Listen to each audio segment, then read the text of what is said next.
Alikho elishona lingenazo ezalo yamkela kenazi ezihamba phambili namuhla. Undunankulu kaZulu uthi sisodwa isilo kaZulu. Elika Liminga Nkomo ngesifundazwe. Kanti abafundi emfolozi batelekele amanzi nogesi. Izindaba ze1KZN TV zifundelo siyabonga wakaduma nenabeZulu elidume esandlwane siyakhuleka. Undunankulu kaZulu uthula Sizwe Buthelezi uthi sisodwa isilo kwaZulu okuyindlula mithi yamakhosi esesihlalweni uMisuzulu kaZwelithini. uButhelezi ubeke kanje kulandela isinqumo senkantolo yomthethosisekelo esiphinde savuna isilo uMisuzulu kaZwelithini njengofanelwe ukuhlala kwesobukhosi kaZulu. Isinqumo senkantolo yomthethosisekelo esiphinde savuna indlula mithi yamakhosi uMisuzulu kaZwelithini njengofanele ukuhola indlunkulu sishayelwe ihlombe yilabo abasebenza ngokubambisana nendlunkulu. Undunankulu kaZulu uthula Sizwe Buthelezi uthi isinqumo senkantolo sihambelana nembono yabasendlunkulu. Sizokwazisa nje uZulu wonkana ngesinqumo esithathwe inkantolo yomthethosisekelo sokuchitha labo akade bephikisana nesilo kuyo yonke leminyaka. Sithathekele lithuba ukuba sisibonge isilo ukuthi kuzo zonke lezi ivunguvungu ingonyama ikwazi ukuthi ibe nokuthula ngaso sonke isikhathi ingachukuluzwa ilezi zimo. Sabonga nabo bonke abantu baseNingizimu Afrika akade bethwele indlunkulu nengonyama ngemkhuleko ukuthi kube nozinzo nokuthula endlunkulu. Ngoba sibona sanhle lesi sinqumo sizoletha uzinzo nokuthula ngoba iyodwa inkosi ehlezi esihlalweni okuyithuba lokuthi nalabo kade bephikisana nengonyama babuye manje bonke bezokhonza ngaphansi kwayo ingonyama.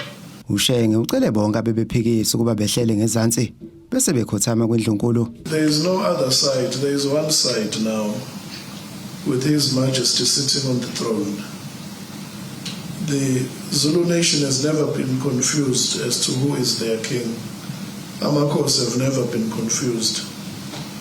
So all we were saying, this is an opportunity for those who were misguided or misled to come back on the side of the truth. So there is no other side. There is one Zulu nation. There is one Zulu king on the throne. But this is not an opportunity to gloat. But we are saying this is an opportunity to extend a hand of friendship and extend a hand of cooperation for those who were misguided to come back on the side of the truth.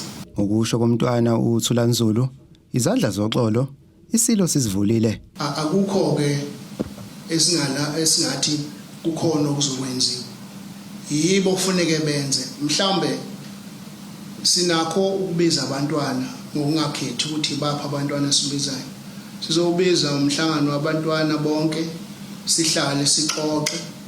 Kodwa futhi uma kukhona okuvelayo kuvezwa noma ubani mhlawumbe esingakubona ukuthi kuyisixazululo sizokusebenza hayi njengoba bewuhlangothi kodwa njengoba beyabantwana bonke bekhona ngoba nabe esihambisana nabo mhlawumbe kukhona okunye abangakubona kufuna ukulungiswa. Wonke nje umuntu okhona empeleni ukuphila kwendlunkulu iyophila ngokuthi into lo bona iphutha aliphakamise bese siyabona ukuthi silungiswa kanjani.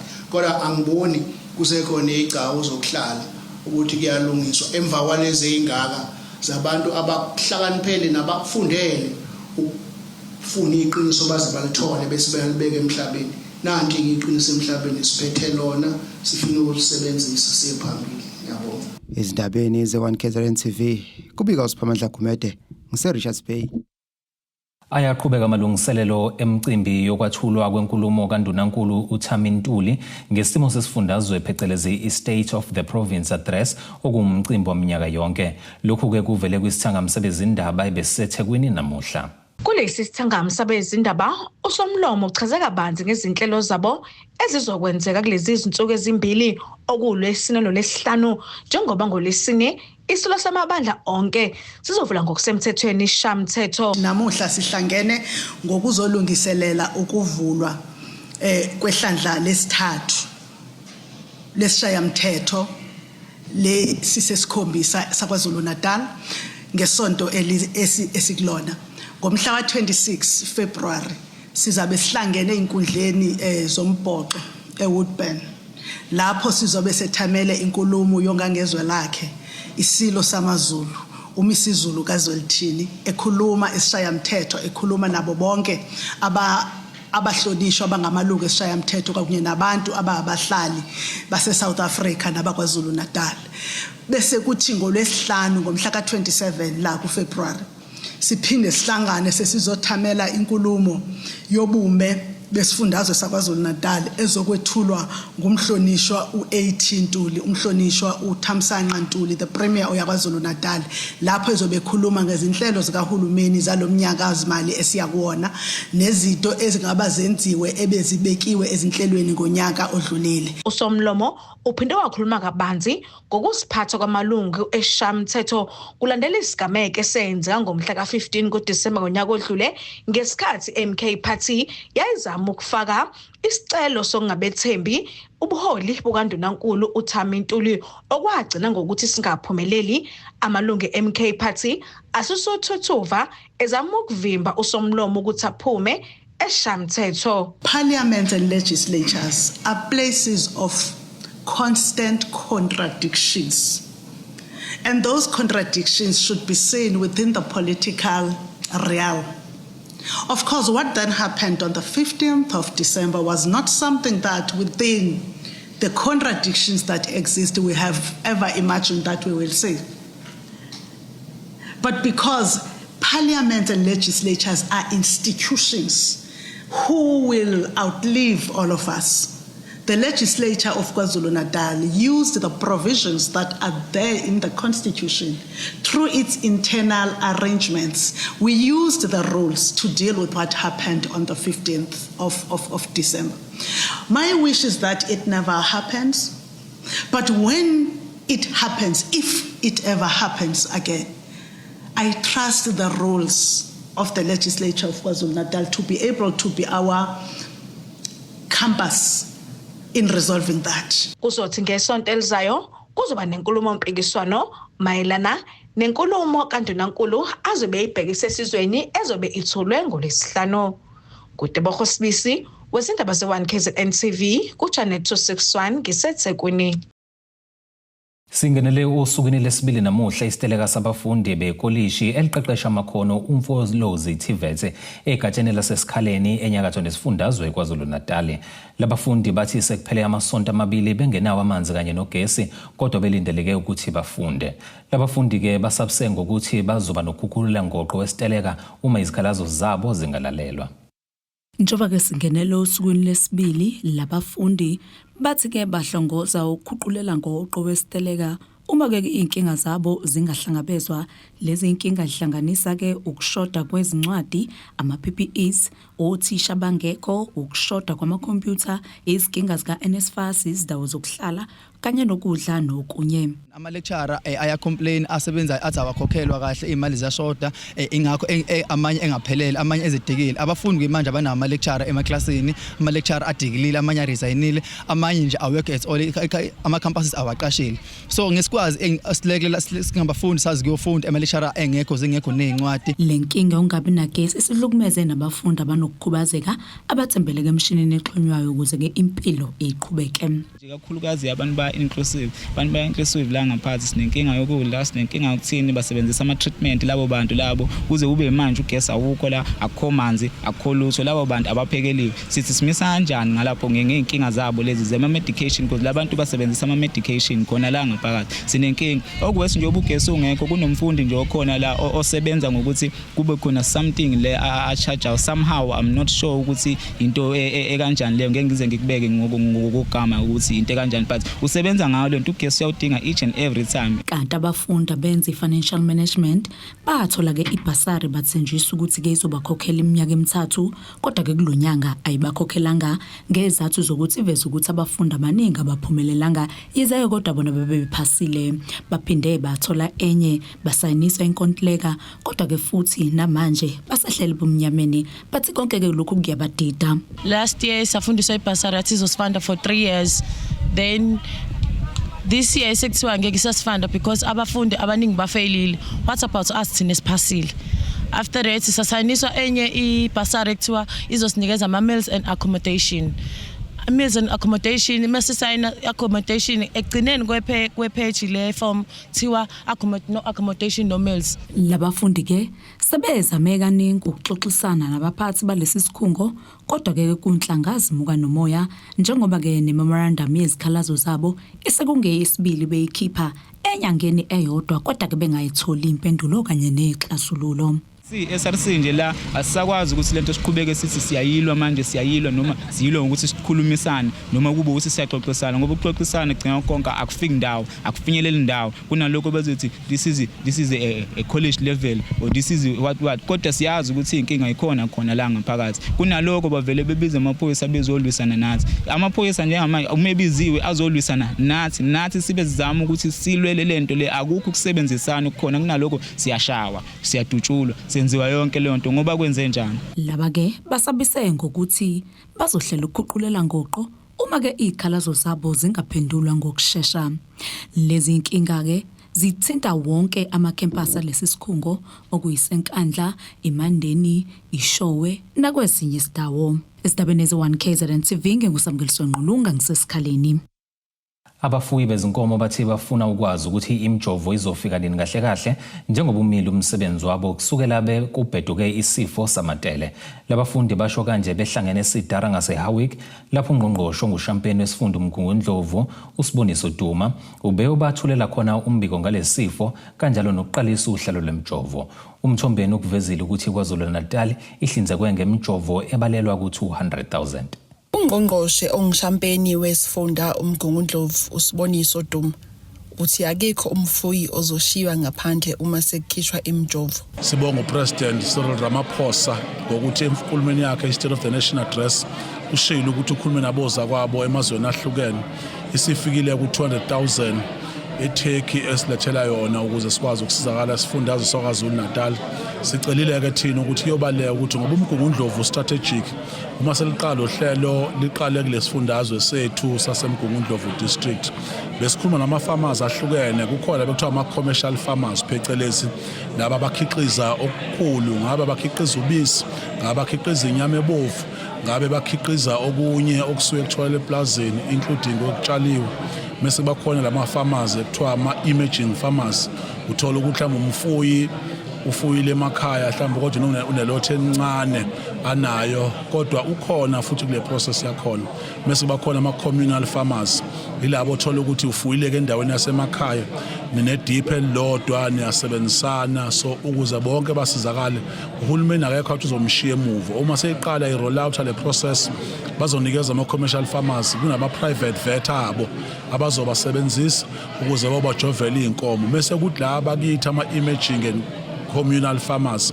bona ke sobahambele ema-DPini nasey'ndaweni zabo ukuyokwazi ukusibalekelele sicabanga ukuthi ke kuthi kuphela unyaka wonke umuntu uyobe sizakele. UDuma uqwashise abafuyi ngokuthi umjovo uhlose ukwenzani. Akusho ukuthi zonke lezo zinkomo sezingenwe amatele.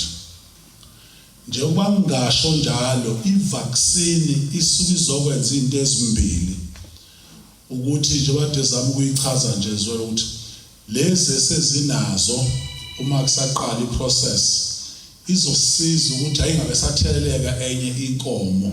Abafuyi nabo babe namazwi abawabekile. Ngicela ukuthi abasilekelele ukuthi laba abaqondisa umthetho imoto ehamba nenkomo emgaqweni abafune zonke izimfanelo. Makhuluma ngemovement yemfuyo sithe qala akumizwe ama-option alangaphakathi kwi-district ukuze ingabi khona inkomo yakwenye area eyakwenye area. Lokho siqinisekisile ukuthi uma impendle ingakabi khona i-movement inkomo eqhamuka ngaphandle kwenye district ayikho amadele empendle. Ezindabeni ze1 KZN TV ngu-Ayanda Dube ngiseSidara ngaseHowick. Ake sihlabena nali ikhefu sihlangabeza futhi nezinye masibuya.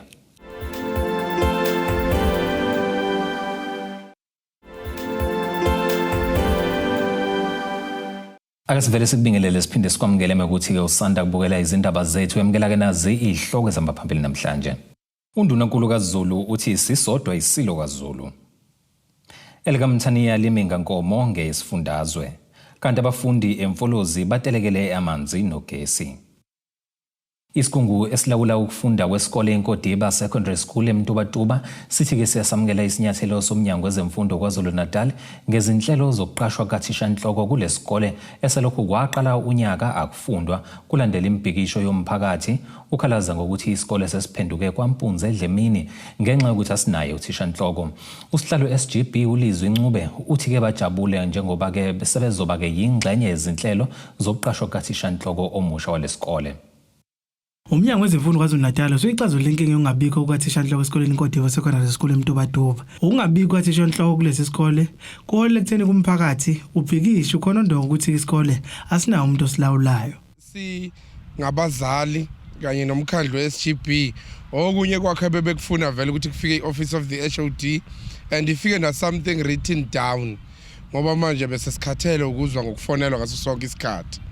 Cha leso sinqumo noma besingehlike kahle kubazali bagcina sebekhona ukuthi besamukele ngoba vele imemorandum yabo ibidinga ukuthi sebenga interacta neoffice ka HOD be interact futhi through something that is written bakwamukela abazali lokho ke ngoba bekuthembisa ukuthi vele ikhangiso zamapost zizophuma ngoMarch vele ngoba sizoqala uMarch next week ku2026 so sikuboneke kuyinto ke enayo inqubekela phambili. iSGB ithina ithemba lokuthi ukuqashwa kwathishanhloko kulesi sikole kuzobuyisa uzinzo. Okunye ke lokho besikubalule etafuleni sihlezi na umnyango sisubmitha le memorandum yethedingwa abazali sithi besemgwaqeni ukuthi sekudala uqhekeko olungakanani. Ngiyathokoza ke ukuthi manje sebeyakwazi nabo kuma levels noma bebekwazi kulama levels aphansi kodwa nama levels aphezulu sekudlulelele kona ngoba phansi bebek-ignora lokho then bathembisile kumnyango ukuthi lolo daba lo uzosebenza no-acting principal osekhona ngokusemthethweni ukuthi alliance kubona inhlakene ezifanele njenge professional matter bese bekwazi ukulitreata inhlakene ezifanele ngokuphuthuma ukuze kube nozinzo esikoleni. Umnyango wezemfundo KwaZulu-Natal uthi uhlelo lokuqashwa kwathishanhloko luzonganyelwa isigungu esilawula isikole iSGB. Izolo besihlangene nama stakeholders onke endawo anentshisekelo ngemfundo kwaxoxiswana savumelana ukuthi ipost ka principal okuyona ebe idala umbango nokuthi abantwana nabothisha bangabi khona esikoleni nabazali babambe abantwana bangabalethi esikoleni ukuthi ipost ka principal soyiqala phansi si-advertise izothi mase advertisiwe inganyelwe isigungu esiphethe isikolo okuyi-SGB. Namuhla ukufunda nokufundisa kuqalile inhloko yomnyango ithumele ithimba from a head office ukumonitor ukuthi konke kuvunyelene ngako kuhamba ngomoya wokuthula nonenqubekela phambili. Ezindabeni ze-1 KZN TV kube inkosi Mthembu eMtubatuba.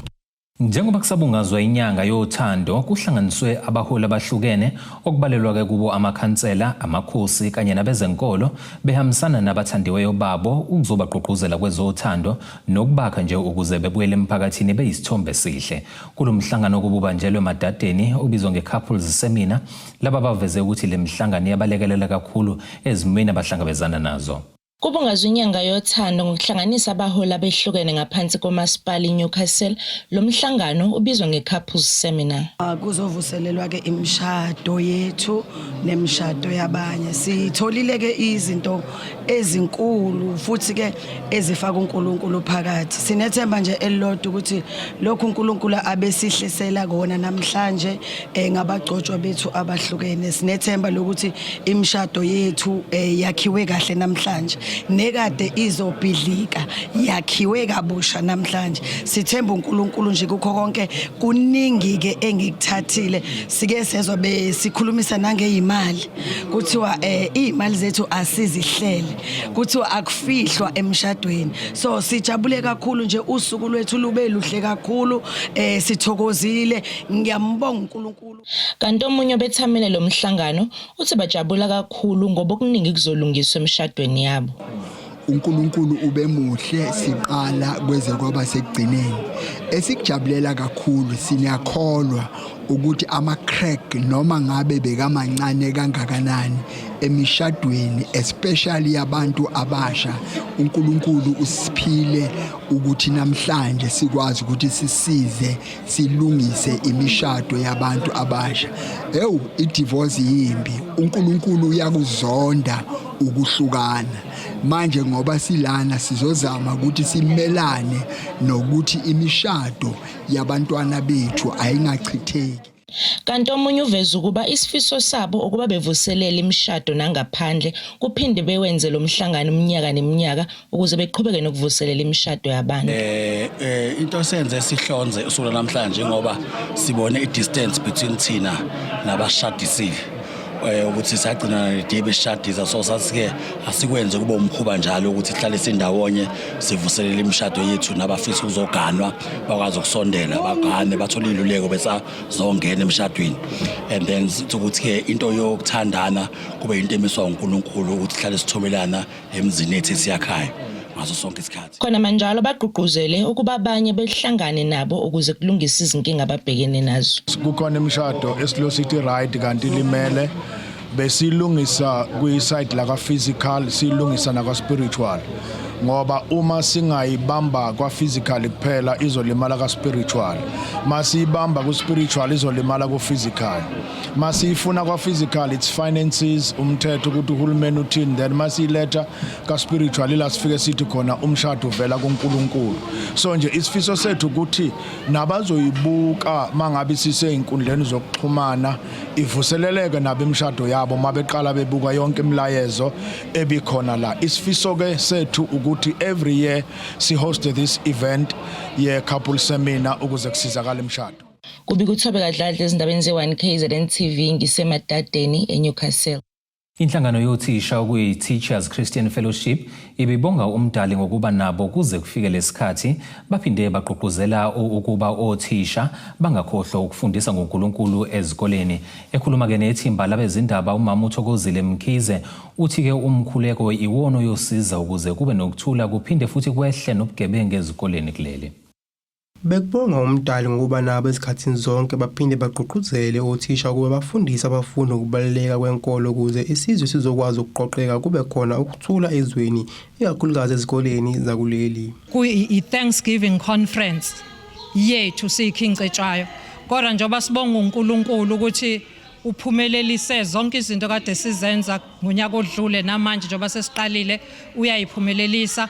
Bakhona ke bonke abantu ukuthi sizojabula kanye nabo from wonke lama district njengoba ngichaza. Sizobonga nje uNkulunkulu ukuthi unathi kulomsebenzi. Isifiso sethu ukuthi lo mbono ufinyelele kuzo zonke izikole iSouth Africa yonke because iTeachers Christian Fellowship ikhona njengamanje iSouth Africa yonke. Iqale eEastern Cape ngo1967 iqalwa umfundisi uBhengu owayese Assembly of God wathi uthisha nothisha akashumayele esikoleni akuso, shumayeza abanye othisha, shumayeza abanye abasebenzi, ushumayeza abafundi bese yabafundisa ngombuso kaNkulunkulu. Uphinde wadalula ukuthi othisha kumele babe nalo iqhaza elikhulu ezikoleni ekubeni izingane zifundiswe ngenkolo ukuze elakuleli izoqoqeka kuphinde kunciphe nobugebengu. So ingakho sigcizelela ukuthi uthisha nothisha kabona ukuthi kuyakhulekwa esikoleni akuso ngoba izingane mayikhulekelwa zibehave ngcono kunezingane engakhulekelwa. Asikhulekele isikole, umuntu akakhulekela isikole sakhe isodwa but ukhulekela nabanye abafundi bakwezinye izikole iSouth Africa yonke ikakhulukazi nabanye othisha. Siyamkhola uNkulunkulu ukuthi lento masingayibambisisa singothisha ezikoleni konke lokho kukhona okuphambene nentando kaNkulunkulu nathi okusihlukumezayo kwesinye isikhathi ubugebengu obukhona hayi ukuthi bungaba ngcono mina ngokwami bungaphela nje nya. Bazawalisa ubuhlungu obukhulu ukuthi iningi labantu lifundile kodwa lutho ukuthola imisebenzi abayifundele. Abantu bagcina sebenza noma imuphi umsebenzi ngenhloso ukuzama impilo. Kusiphatha kabi lokho ukuthi bathi abantu sebefundile bangawuthola umsebenzi. Abanye bagcina sebenza imisebenzi abangayifundelanga futhi ephansi kunalomsebenzi abawufundele wobuthisha. Thoke ingekho into engathi njengamanje iyabambeke siyenzayo kodwa nje akukuhle neze ezweni lakithi siyafisa ukuthi umuntu mayisefundile asebenze njoba kade kunjalo oqala ukuthi uma usufundile ubungahambi usifuna isikole ubusithola nje ngo day 1 usebenze kahle futhi. Lezi ndaba NTV nizibukela usiqiniseko cele Richard Bay. Ake siphinde futhi sivakashele kasayitolo siyabuya nengosi yezomnotho kanjalo nesimo sezulu.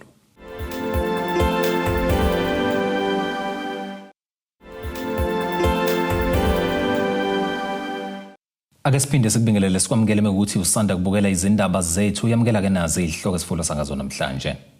Undunankulu kaZulu uthi sisodwa isilo kaZulu. Elikamthaniya liminga nkomo ngesifundazwe. Kanti abafundi emfolozi batelekele amanzi nogesi. Kuleli qophelo singena sijule engosini yezomnotho. Irandi lakuleli liu 15 rand 99 cent emaliqhathaniswa nedola lasemelika libe u21 rand 58 cent umaliqhathaniswa nopondo seBritane liphinde libe u18 rand 85 cent umaliqhathaniswa neeuro laseEurope igolide ke lona lingu $5,172 43 cents ounce kuthi uoil ongahluziwe ube u$71 49 cents umphongolo. Ake sikubhekele ngosini yezemidlalo. Umqeqeshi wamaZulu FC uArthur 10-1 Zwane ukhale ngonondweba ukuvamise ukuthi eqondane nokuthi kudlalisa yena uma uSuthu libhekana nezinqumo ezixakile. AmaZulu FC awina ngegoli elilodwa eqandeni ekuyigoli likaPule Eastern kwiRichards Bay FC emidlalweni we-last 16 yekiyona yarona eMhlathuze Sport Complex eRichards Bay ngolwesihlanu. Esikhundleni ke sokujabulela lokhu uZwane ukhombe ngomune unondweba obephethe lo mdlalo uThando Nzanzeka emsola ngezinqumo azichaze njengezixakile. Uthe ukhuluma kanjena nje yingoba ngesikhathi ke bebhekene neMalumo Gallants kanjalo ke neOrlando Pirates kwenzeke okufanayo ekubeni ke kuqondane nokuthi bekudlalisa yena uNzanzeka kuyona ke yombili lemidlalo. Ake sikubhekelene naso isimo sezulu esilandelayo.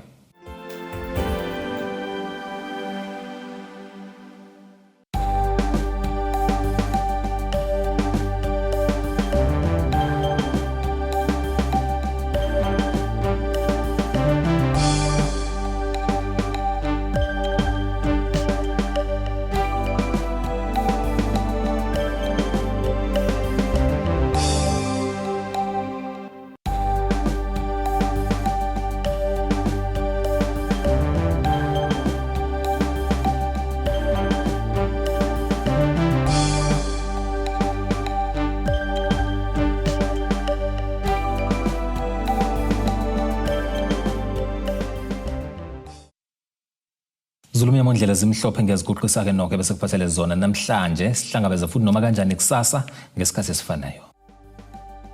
Abethuli bethu bezindaba baxhaswe iThulis Bayview Bridal. Ungabashayela kulezi zinombolo ezivelile.